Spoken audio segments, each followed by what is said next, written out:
नमस्कार दोस्तों, स्वागत है आप सभी का आज के डिस्कशन में। आई होप आप सभी लोग अच्छे होंगे। तो आज के हम डिस्कशन में बजट 2023-24 के बारे में बात करेंगे।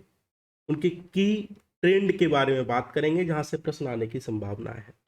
देखो, दो बातें समझो। अगर बजट से प्रश्न आते ही हैं, ये हम प्रीवियस ईयर क्वेश्चन से देखेंगे कितने प्रश्न आते हैं, हम बजट क्यों पढ़ रहे हैं, बजट का वेटेज कितना है। लेकिन समझने वाली बात यह है कि बजट में दो तरह के क्वेश्चन आते हैं। एक तो आता है आपका स्टैटिक पार्ट, जो बेसिक जो प्रोविजन है उसके बारे में, और एक आता है आपका बजट में, जो बजट में आपके की ट्रेंड रहते हैं। जैसे कि रेवेन्यू डेफिसिट का की ट्रेंड हो गया, लगातार घट रहा है या फिर लगातार बढ़ रहा है। जैसे कि फिजिकल डेफिसिट का की ट्रेंड हो गया है, लगातार घट रहा है, लगातार बढ़ रहा है, रेवेन्यू रिसिप्ट वगैरह। तो इस प्रकार के प्रश्न आपको देखने को मिलेंगे बजट से संबंधित। तो दो तरह के प्रश्न आते हैं। पहला आपका स्टैटिक पार्ट, दूसरा आपका जो बजट पेश होता है उसमें की ट्रेंड रहते हैं।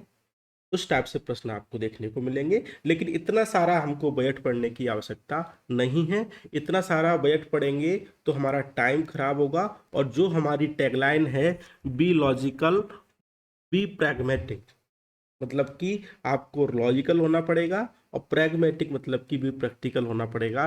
तभी आप यूपीएससी माइंडसेट अचीव कर पाएंगे। और इसके अलावा आप क्या कर पाएंगे, ये अगर ये दोनों बातें करते हैं तो क्लियर द वे फॉर लवासना। लवासना जाने के लिए आपको पहला गेट है यूपीएससी प्रीलिम्स, उसको खोलना पड़ेगा। उसके बाद सेकंड मेंस में आप एंटर। बात आ गई समझ में? तो चाहे वो प्रीलिम्स की बात हो, मेंस की बात हो, आपको भी लॉजिकल प्रैग्मेटिक होना पड़ेगा। इस बात को आप समझेंगे हमारी टैगलाइन के साथ। ठीक है। दो तरह के प्रश्न हमको देखने को मिलते हैं, स्टैटिक और। अब आप पूछोगे सर, आप दो तरह के प्रश्न के बारे में बात कर रहे हैं, तो स्टैटिक के बारे में कुछ प्रश्न आए हैं, बताइए हमको। तो हमने कुछ यहाँ से, कुछ आपके लिए कुछ प्रश्न हैं 2011 में पूछा यूपीएससी ने कि एनुअल यूनियन बजट अगर पास नहीं होता है लोकसभा के द्वारा तो इनमें से क्या होगा। ठीक है, बेसिक स्टैटिक पार्ट का है। Budget is modify presented again, budget को दोबारा प्रेजेंट कर सकते हैं, बजट को राज्यसभा में रेफर कर सकते हैं। यूनियन फाइनेंस मिनिस्टर पूछेंगे कि हम इस्तीफा दे दें। Finance prime minister submit resignation of counselling of minister, जो मंत्रिपरिषद है उसका प्राइम मिनिस्टर रिजाइनेशन दे देंगे। तो ये प्रश्न थे। ठीक है, बेसिक प्रश्न है। दूसरा उन्होंने 2011 में पूछा कि इंटरिम बजट और वोट ऑन अकाउंट में क्या डिफरेंस रहता है। ठीक है, इसके बारे में बात की। तो ये जब हम बेसिक पढ़ते हैं, इंटरिम बजट पेश है, अभी ये क्यों चर्चा में है, क्योंकि इलेक्शन आने वाला है 2024 में, तो सरकार इंटरिम बजट पेश करेगी, तो इसलिए चर्चा में है, इसलिए इसके आने के चांसेस सर्वाधिक है। इस बात को भी आप, ठीक है। तो ये हमने इस बारे में आपको बताया।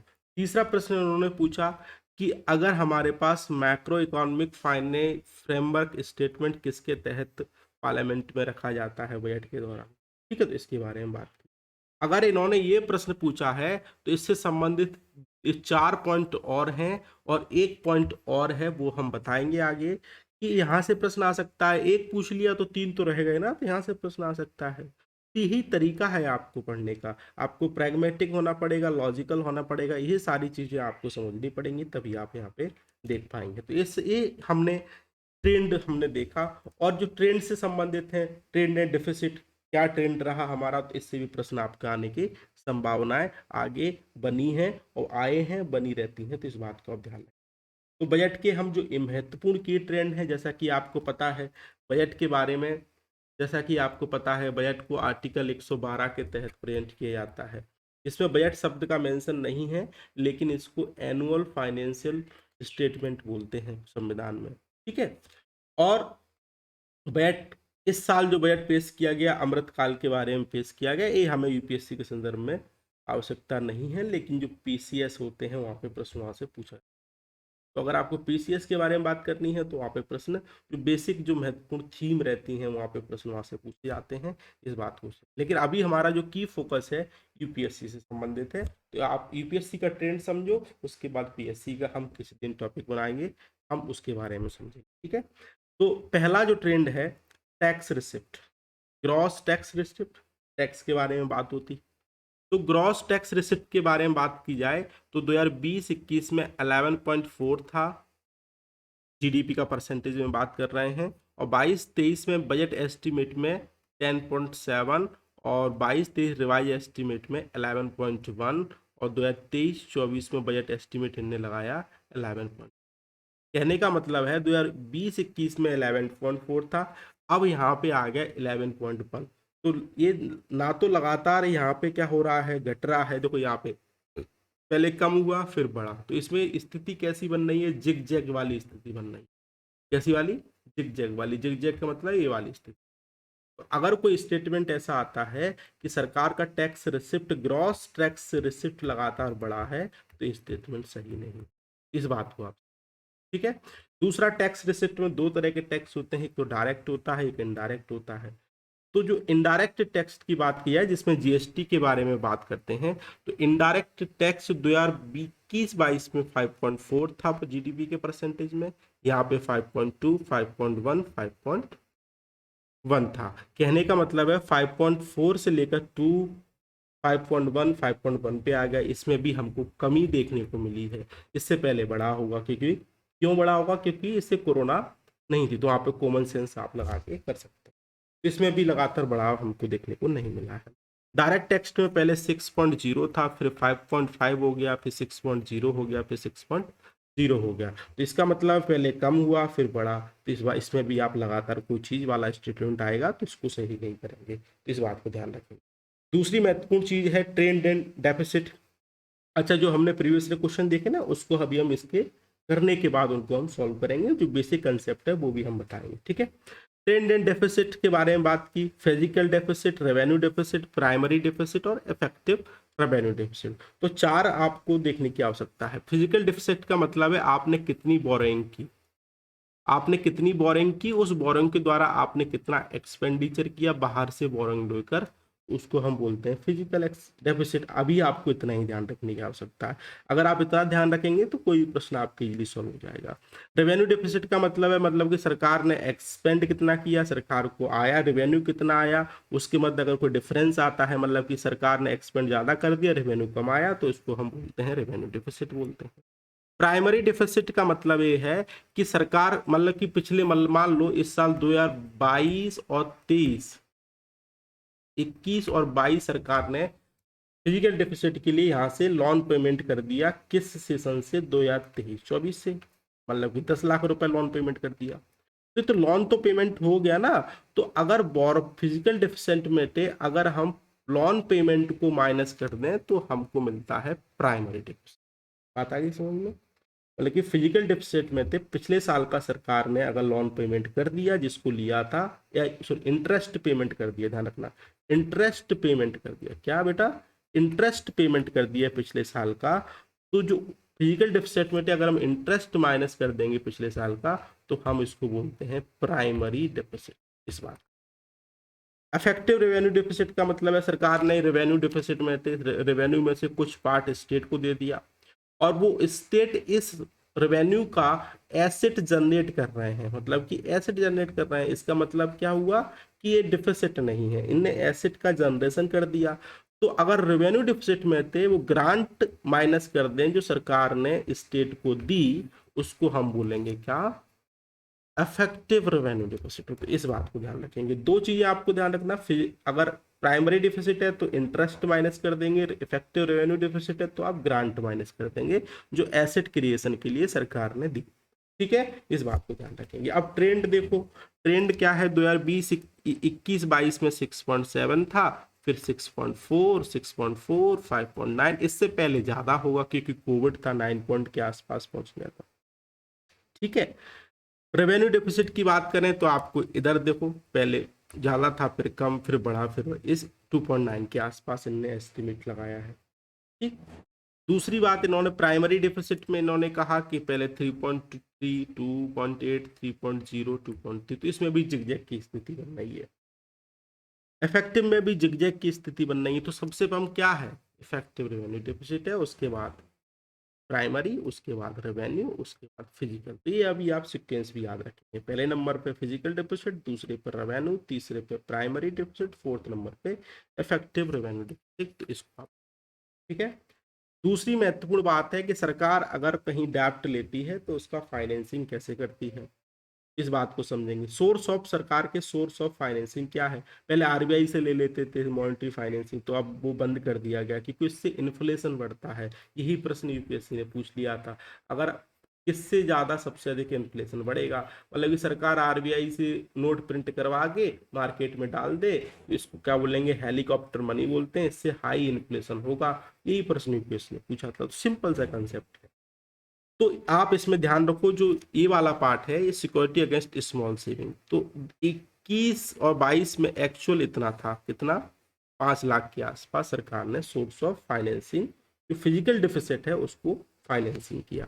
सरकार ने जो कर्ज लिया उसको कहीं ना कहीं से फाइनेंस करना पड़ेगा, तो पहला सबसे बड़ा 21-22 में कितना था, ये सही कर लेना यहाँ पे, कितना था, 5 लाख के आसपास। फिर यहाँ पे देखो बजट एस्टिमेट यहाँ पे 4 के आसपास आया, फिर 4 के आसपास आया, फिर थोड़ा सा बढ़ा। ये लगातार ये भी जिगजैग की स्थिति है। अब इसमें आप देखो एक्सटर्नल डेप्ट सरकार का कितना है। एक्सटर्नल डेप्ट मतलब कि ये वाला, तो 21, देखो एक्सटर्नल डेप्ट का मतलब कि बाहर से कहीं अन्य देशों से कर्ज लिया, तो वो उसका हिस्सा बहुत कम है। ज़्यादातर सरकार का हिस्सा कहाँ से है, इंटरनल डेप्ट से है। अंदर से हम 80% के आसपास क्या लेते हैं, डेप्ट लेते हैं, बाहर से हम बहुत कम लेते हैं। इस बात को ध्यान रखेंगे, तो इसलिए हमारी इकोनॉमी स्थिति स्टेटस अच्छा है, ठीक है।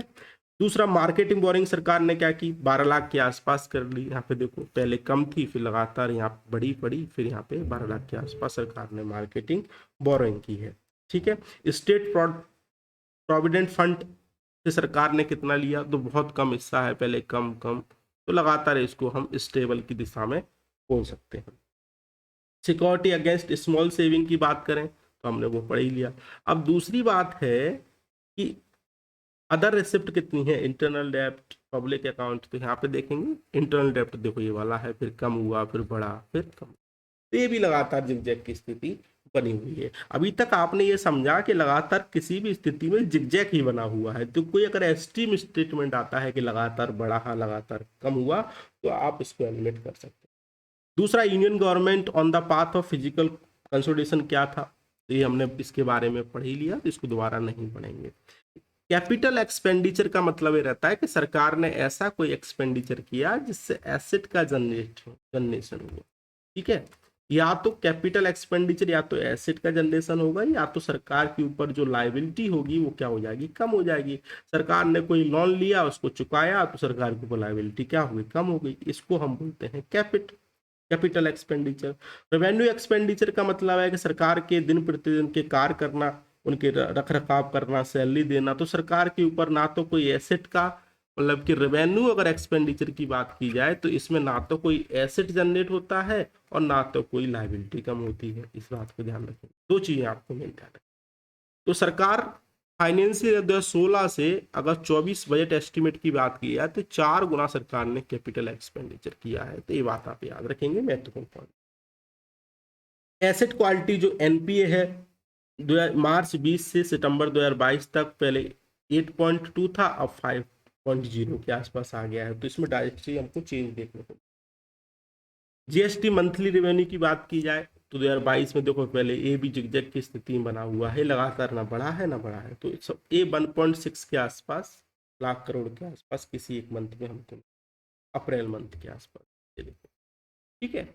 इस बात को ध्यान, फॉरेन एक्सचेंज रिजर्व कितना है हमारा, पहले Q1 में 2020-21 में कम था, फिर बढ़ा, फिर कम हुआ, क्योंकि यहाँ पे इन्फ्लेशन हुआ, लोग यहाँ से पैसे निकालने लगे, तो ये इस हिसाब से कम हुआ। इतना हमारे पास फॉरेन एक्सचेंज रिजर्व है कि 9th मंथ का हम एक्सपोर्ट कर सकते, इंपोर्ट कर सकते हैं, चीजें ले सकते हैं। होलसेल प्राइस देखो तो यहाँ पे इसका WPI होलसेल प्राइस देखो, पहले अधिक, फिर बढ़ा, फिर कम, फिर कम, फिर कम हो गया यहाँ पे, ठीक है। सीपीआई कंज्यूमर मतलब कि कंज्यूमर प्राइस इंडेक्स, यहाँ पे ये बड़ा बड़ा, ये यहाँ पे फिर कम हो गया, तो लगातार स्थिति कोई जिगजैग वाली बनी हुई। तो आप दोनों कमेंट करके बताएंगे कि होलसेल प्राइस इंडेक्स किसके द्वारा जारी किया जाता है, सीपीआई कंज्यूमर प्राइस इंडेक्स किसके द्वारा जारी किया जाता है, आप कमेंट करके बताएं। सरकार ने न्यू टैक्स रिजीम लेके आई है कि 0 से 3 नील, 3 से 6 5%, फिर आपका 10%, 15%, 20%, 30%। ज़्यादा महत्वपूर्ण नहीं है, अगर आपकी 7 लाख तक की आय है तो आपको कोई टैक्स नहीं लगेगा। पीएससी के लिए देख सकते हैं। दूसरा, सरकार सबसे ज्यादा पैसा कहाँ से आता है? तो 34% बोरोइंग सरकार कर्ज लेती है, उसकी लाइबिलिटीज हैं। और उसके अलावा जो दूसरे नंबर पे है, गुड्स से सर्विस टैक्स 17% है, 15% कॉर्पोरेशन टैक्स है और 15% ही इनकम टैक्स है, इस बात को।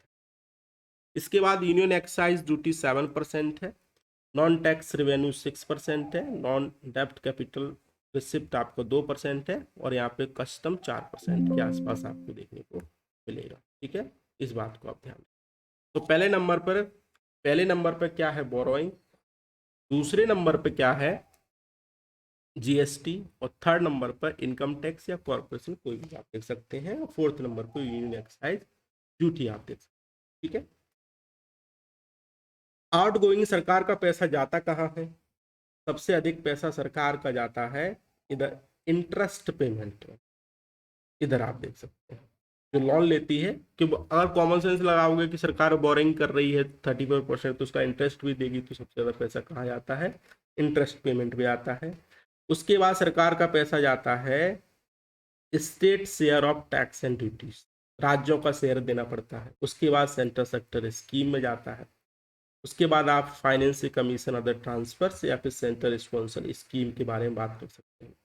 फिर अदर एक्सपेंडिचर 8%, ये महत्वपूर्ण नहीं है, 2-3 याद रखोगे। इंटरेस्ट पेमेंट पहले नंबर पे, दूसरे पे सेंटर से, दूसरे पे स्टेट का शेयर एंड टैक्स ड्यूटीज, और थर्ड नंबर पे आपको सेंटर सेक्टर, और फोर्थ नंबर पे फाइनेंशियल कमीशन जो रिकमेंडेशन देता है उनको देना पड़ता है। ठीक है, और सब्सिडी 7% के आसपास, डिफेंस 8% के आसपास, कभी ना कभी स्टेट पीसीएस में पूछा जा सकता है। ठीक है, दूसरी, अब हमने क्या किया, जो आपको प्रीवियस ईयर के क्वेश्चन हमने देखे उसको देखते हैं। तो पहला प्रश्न यही है, देखो इसका आंसर है कि जो मैक्रो इकोनॉमिक फ्रेमवर्क स्टेटमेंट है वो physical responsibility budget management act 2003 के तहत रखा जाता है। ठीक है, अब कॉमन सेंस लगाओगे तो क्या लगेगा? लॉन्ग स्टैंडिंग पार्लियामेंट्री कन्वेंशन, ऐसे कोई परंपरा है? नहीं, परंपरा नहीं हो सकती, वित्त का मामला है। आर्टिकल 112, आर्टिकल 110 किसका है? मनी बिल है, तो मनी बिल में स्टेटमेंट क्यों आएगा? ये भी गलत हो गया। 113 के संदर्भ में नहीं, ग्रांट के बारे में बात करते तो ये भी नहीं आएगा, तो इसका आंसर। इसके अतिरिक्त 4 स्टेटमेंट रखे जाते हैं, तो माइक्रो इकोनॉमिक फ्रेमवर्क स्टेटमेंट भी पूछ लिया। अब फिजिकल पॉलिसी स्ट्रेटजी स्टेटमेंट भी रखा जाता है, medium term physical policy statement रखा जाता है, medium term expenditure framework statement इसी एक्ट के तहत रखे जाते हैं। तो इसको आप याद रखना, आगे आने की संभावना 100% है। ठीक है, अब इसी से संबंधित एक एक्ट भी है जिसको हम एन के सिंह एक्ट बोलते हैं। उन्होंने फिजिकल डिफिसिट को कम करने की बात की और कहा कि आप 2023 तक इसको 3% पे लाने की कोशिश करें, इस एक्ट ने भी कहा। ठीक है, तो इस बात को आप याद रखें। दूसरा, इन्होंने प्रश्न पूछा कि boat and account and interim budget क्या होता है। तो सबसे पहले इस बात को समझो कि इंटरिम बजट का मतलब यह है कि कोई आंतरिक आंतरिक मतलब कि कोई अस्थायी रूप से बजट पेश कर रहा होगा, आंतरिक है। जैसे स्वतंत्रता के बाद इंटरिम सरकार बनी थी, उसी प्रकार से इंटरिम बजट है, चुनाव नहीं हुए थे। तो अगर कोई इलेक्शन वाली स्थिति हो तो सरकार फुल फ्लैश बजट पेश नहीं कर पाती है, तो उसको सरकार बोलते हैं इंटरिम बजट। अब इंटरिम बजट और जो एक्चुअल बजट रहता है उसमें कोई अंतर नहीं रहता है। ठीक है, तो इंटरिम बजट में एक्सपेंडिचर भी होगा और जो रेवेन्यू वाली बातें सब होंगी।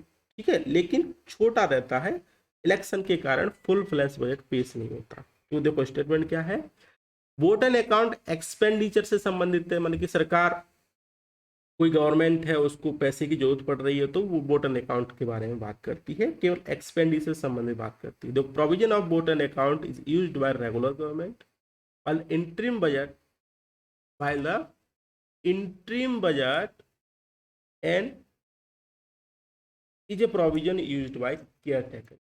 देखो केयर टेकर मतलब कि एक कोई, जब इलेक्शन नहीं हुए हैं तो केयर टेकर वाली गवर्नमेंट को बोलते हैं, और इलेक्शन फुल फ्लैश हो गए हैं तो उसको सिंपल वाली आप इसको बोलेंगे। तो केयर टेकर गवर्नमेंट हो या फिर रेगुलर गवर्नमेंट हो, गवर्नमेंट तो गवर्नमेंट है। कोई मान लो खतरनाक वाली स्थिति आ गई, युद्ध हो गया, तो सरकार को पैसे की जरूरत पड़ेगी, तो दोनों में अंतर नहीं हो सकता, इस बात को। ठीक है, ये ऑप्शन गलत होगा। ठीक है, यहाँ पे ध्यान रखेंगे। अब vote on account only deal with the expenditure in government budget, while the interim budget include both expenditure and receipt। ये वाला स्टेटमेंट सही है, क्योंकि अब देखो ये स्टेटमेंट को आप गलत कर सकते हैं क्योंकि ओनली लगा दी। यूपीएससी समझ गई कि आप ओनली वाले स्टेटमेंट को गलत करते हैं, हम ओनली से ही पूछेंगे, तो थोड़ा केयरफुली होकर पढ़ना है। नॉलेज विथ एलिमिनेशन वाली टेक्नोलॉजी, नॉलेज का कोई तोड़ नहीं है, लेकिन एलिमिनेशन भी आपको लगाना पड़ेगा। थोड़ा स्टेटमेंट को केयरफुली पढ़ना है, तभी आप समझ पाएंगे। ठीक है, तो ये वाला गलत हो गया, ये वाला सही हो गया, इस बात को आप ध्यान रखें। ठीक। ये प्रश्न पूछा कि बजट अगर पास नहीं होता तो क्या होगा। हमारे यहाँ रिस्पॉन्सिबिलिटी सिस्टम है, पार्लियामेंट्री सिस्टम है, उत्तरदायित्व का सिद्धांत रहता है। अगर बजट पास नहीं हुआ तो प्राइम मिनिस्टर क्या करेंगे, काउंसिल ऑफ मिनिस्टर का प्रेजेंटेशन सुनिए। ठीक है, इस बात को। तो ये हमने आज के डिस्कशन में पढ़ा। आई होप आपको पसंद आया होगा। इसी के साथ हम आज का डिस्कशन यहीं समाप्त करते हैं। पसंद आया है तो लाइक से जरूर कीजिएगा, और अपनी टैगलाइन के साथ यूपीएससी माइंड से being logical and pragmatic discussion आपका स्वागत है। नेक्स्ट लेक्चर के साथ आपके साथ फिर मिलेंगे। Thank you very much. जय हिंद।